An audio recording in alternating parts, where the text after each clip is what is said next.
ರೇಣುಕಾಸ್ವಾಮಿ ಕೊಲೆ ಕೇಸಲ್ಲಿ ಜೈಲು ಪಾಲಾಗಿರುವಂತ ನಟ ದರ್ಶನ್ ತನಗೆ ಜೈಲೂಟ ಸೇರ್ತಾ ಇಲ್ಲ, ಅದಕ್ಕೋಸ್ಕರ ಮನೆಯೂಟಕ್ಕೆ ಅವಕಾಶ ಮಾಡಿಕೊಡ್ಬೇಕು ಅಂತ ಹೇಳಿ ಕೋರ್ಟ್ ಮೆಟ್ಲನ್ನ ಹತ್ತಿದ್ರು.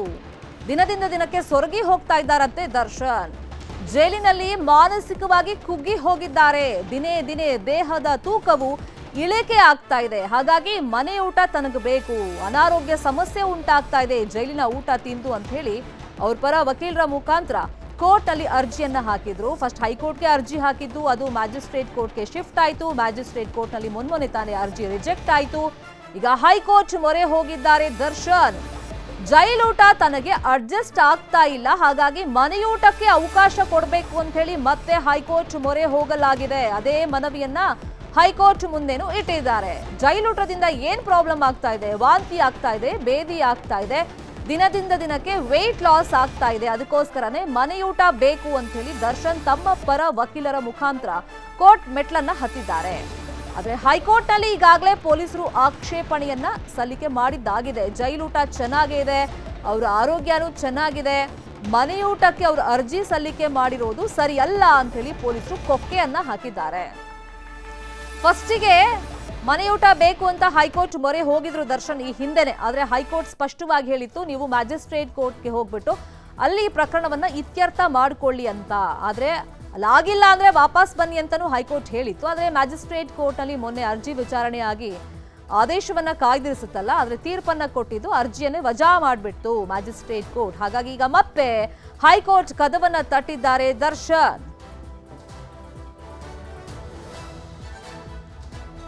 ಇದೇ ವಿಚಾರವಾಗಿ ಇನ್ನಷ್ಟು ಡೀಟೇಲ್ ಆಗಿ ಇನ್ಫಾರ್ಮೇಶನ್ ಅನ್ನು ಕೊಡೋದಕ್ಕೆ ನೇರ ಸಂಪರ್ಕದಲ್ಲಿ ಕನೆಕ್ಟ್ ಇದ್ದಾರೆ ನಮ್ಮ ರಿಪೋರ್ಟರ್ ಮಂಜು ಆರ್ಯ. ಫಸ್ಟ್ ಹೈಕೋರ್ಟ್ ಮೊರೆನೇ ಹೋಗಿದ್ದು ಮನೆಯೂಟ ಬೇಕು ಅಂತ, ಆದ್ರೆ ಮ್ಯಾಜಿಸ್ಟ್ರೇಟ್ ಕೋರ್ಟ್ಗೆ ಹೋಗಿ ಅಂತ ಹೈಕೋರ್ಟ್ ಹೇಳಿತ್ತು. ಈಗ ಮತ್ತೆ ಹೈಕೋರ್ಟ್ ಮೊರೆ ಹೋಗ್ತಿರೋದ್ರಿಂದ ಮ್ಯಾಜಿಸ್ಟ್ರೇಟ್ ಕೋರ್ಟ್ ಏನನ್ನ ಪರಿಗಣಿಸಿ ಅರ್ಜಿ ವಜಾ ಮಾಡಿತ್ತು ಅದನ್ನ ಕನ್ಸಿಡರ್ ಅಫ್ಕೋರ್ಸ್ ಮಾಡೇ ಮಾಡುತ್ತಲ್ವಾ ಹೈಕೋರ್ಟ್?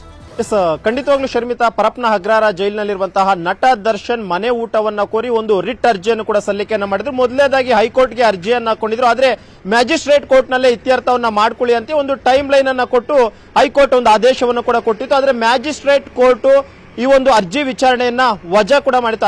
ಅರ್ಜಿ ವಿಚಾರಣೆ ಆದಂತಹ ಸಂದರ್ಭದಲ್ಲಿ ಜೈಲಾಧಿಕಾರಿಗಳು ನಟ ದರ್ಶನ್ಗೆ ಮನೆ ಊಟದ ಅವಶ್ಯಕತೆ ಇಲ್ಲ, ನಟ ದರ್ಶನ್ಗೆ ಏನು ಆರೋಗ್ಯದಲ್ಲಿ ಏರುಪೇರು ಆಗ್ತಿದೆ, ಅದಕ್ಕೆ ಸೂಕ್ತವಾದಂತಹ ಟ್ರೀಟ್ಮೆಂಟ್ ಅನ್ನ ನಾವು ಜೈಲಿನಲ್ಲೇ ಕೊಡ್ತಾ ಇದೀವಿ. ಆ ಒಂದು ಕಾರಣಕ್ಕೋಸ್ಕರ ಸದ್ಯದ ಮಟ್ಟಿಗೆ ಮನೆ ಊಟದ ಅವಶ್ಯಕತೆ ನಟ ದರ್ಶನ್ಗೆ ಇಲ್ಲ ಅನ್ನುವಂತಹ ಒಂದು ರಿಪೋರ್ಟ್ ಅನ್ನು ಕೂಡ ಅಷ್ಟೇ ಮ್ಯಾಜಿಸ್ಟ್ರೇಟ್ ಕೋರ್ಟ್ಗೆ ಜೈಲಾಧಿಕಾರಿಗಳು ಕೊಟ್ಟಿದ್ರು.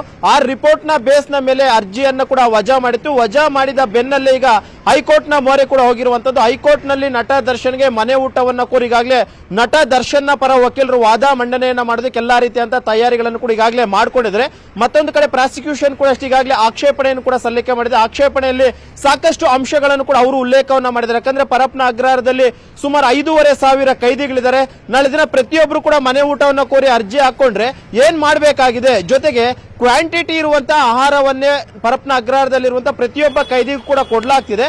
ನಟ ದರ್ಶನ್ಗೆ ಜೈಲಿನಲ್ಲಿರುವಂತಹ ಊಟದಿಂದಲೇ ಆರೋಗ್ಯದಲ್ಲಿ ಏರುಪೇರು ಆಗಿದೆ ಅನ್ನೋದ್ರ ಬಗ್ಗೆ ಯಾವುದೇ ರೀತಿಯಂತ ಮೆಡಿಕಲ್ ರಿಪೋರ್ಟ್ ಕೂಡ ಇಲ್ಲ. ಈ ಒಂದು ನಿಟ್ಟಿನಲ್ಲಿ ನಟ ದರ್ಶನ್ಗೆ ಯಾಕೆ ಮನೆ ಊಟವನ್ನ ಪ್ರೊವೈಡ್ ಮಾಡಬೇಕು ಅನ್ನೋಂಥದ್ದು ಆಕ್ಷೇಪಣೆಯನ್ನು ಕೂಡ ಈಗಾಗಲೇ ಪ್ರಾಸಿಕ್ಯೂಷನ್ ಅವರು ಕೂಡ ಸಲ್ಲಿಕೆಯನ್ನು ಹೈಕೋರ್ಟ್ಗೆ ಮಾಡಿದರೆ, ಇವತ್ತು ನಟ ದರ್ಶನ್ ಪರ ವಕೀಲರು ಕೂಡ ಅಷ್ಟೇ ಆರೋಗ್ಯದ ಅಂದ್ರೆ ಅನಾರೋಗ್ಯದ ಬೇಸ್ ಮೇಲೆ ನಟ ದರ್ಶನ್ಗೆ ಮನೆ ಊಟವನ್ನು ಕೊಡಬೇಕು ಅನ್ನುವಂತ ಒಂದು ವಾದವನ್ನು ಮಂಡನೆ ಮಾಡಿ ಸಿದ್ಧತೆಯನ್ನ ಮಾಡಿಕೊಂಡಿದ್ದು, ಮತ್ತೊಂದು ಕಡೆ ಸರ್ಕಾರಿ ಪರ ವಕೀಲರು ಕೂಡ ಅಷ್ಟೇ ಯಾವುದೇ ಕಾರಣಕ್ಕೂ ನಟ ದರ್ಶನ್ಗೆ ಮನೆ ಊಟದ ಭಾಗ್ಯವನ್ನ ಒದಗಿಸಬಾರದು ಅನ್ನೋ ನಿಟ್ಟಿನಲ್ಲಿ ವಾದ ಮಂಡನೆ ಮುಂದಾಗಿದ್ದಾರೆ. ಒಟ್ಟಿನಲ್ಲಿ ಇವತ್ತು ಕೂಡ ಅಷ್ಟೇ ಹೈಕೋರ್ಟ್ ನಲ್ಲಿ ವಾದ ಮತ್ತು ಪ್ರತಿವಾದ ಆದಂತ ಬಳಿಕ ಹೈಕೋರ್ಟ್ ಯಾವ ರೀತಿಯಂತ ಆದೇಶವನ್ನ ಕೊಡುತ್ತೆ ಅಥವಾ ಮ್ಯಾಜಿಸ್ಟ್ರೇಟ್ ಕೋರ್ಟ್ ನ ಆದೇಶವನ್ನೇ ಎತ್ತಿ ಹಿಡಿಯುತ್ತಾ ಅನ್ನುವಂಥದ್ದನ್ನು ಕೂಡ ನೋಡಬೇಕಾಗಿದೆ ಶರ್ಮಿತಾ. ಫೈನ್, ಥ್ಯಾಂಕ್ ಯು ಮಂಜು ಆರ್ಯ ತಮ್ಮೆಲ್ಲ ಇನ್ಫಾರ್ಮೇಶನ್. ಕನ್ನಡಿಗರ ಮೆಚ್ಚಿನ ನಿಮ್ಮ ನ್ಯೂಸ್ 18 ಕನ್ನಡ ಈಗ ವಾಟ್ಸ್ಆಪ್ ನಲ್ಲಿಯೂ ಲಭ್ಯ. ಕರ್ನಾಟಕ ಮತ್ತು ದೇಶ ವಿದೇಶದ 360 ಡಿಗ್ರಿ ಸುದ್ದಿ ವಿವರವನ್ನ ನೀವು ನಿಮ್ಮ ಕೈ ಬೆರಳುಗಳಲ್ಲಿಯೇ ಪಡೆಯೋದಿಕ್ಕೆ ಈ QR ಕೋಡ್ ಅನ್ನ ಸ್ಕ್ಯಾನ್ ಮಾಡಿ. ನಮ್ಮ ಚಾನೆಲ್ ಅನ್ನ ಫಾಲೋ ಮಾಡಿ, ನೋಟಿಫಿಕೇಶನ್ ಆನ್ ಮಾಡಿ.